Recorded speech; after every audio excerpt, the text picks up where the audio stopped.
Hi friends, இன்றைக்கி எறா சுத்திரம் செய்யணுன்ட்டு decide பண்ணியிருந்தேன். சரின்ட்டு அரிசி மாவு ஊற போட்டு மிஷினில் போய் அரிச்சின்னு வந்து இது மாதிரி ஓவல் ஷேப் பண்ணி ரெடி பண்ணி வச்சுக்கினேன். இதுக்கும் பிரியாணி மசாலா தான் போடணும், அப்போ தான் டேஸ்ட்டாக இருக்கும் உங்களுக்கு.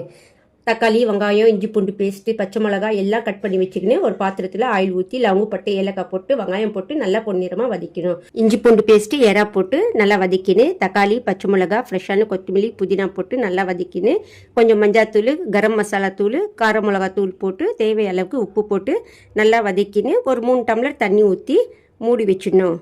ஒரு கொதி வந்ததும் இந்த சுத்திரம் செஞ்சு வச்சுருக்கணும் இல்லையா, அது ஒன்று ஒன்றா உடையாமல் போட்டு அதுக்கப்புறம் லாஸ்ட்டில் கொஞ்சம் தேங்காய் பால் விட்டால் அதுவும் டேஸ்ட்டாக இருக்கும்.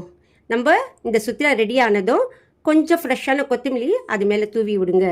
தூவி விட்டு அதுக்கப்புறம் ஒரு 1/2 hour கழிச்சு ஆஃப் பண்ணிவிடுங்க. சாப்பிட்டு பார்த்தேன் ஃப்ரெண்ட்ஸ், ரொம்ப டேஸ்ட்டாக இருந்துச்சு.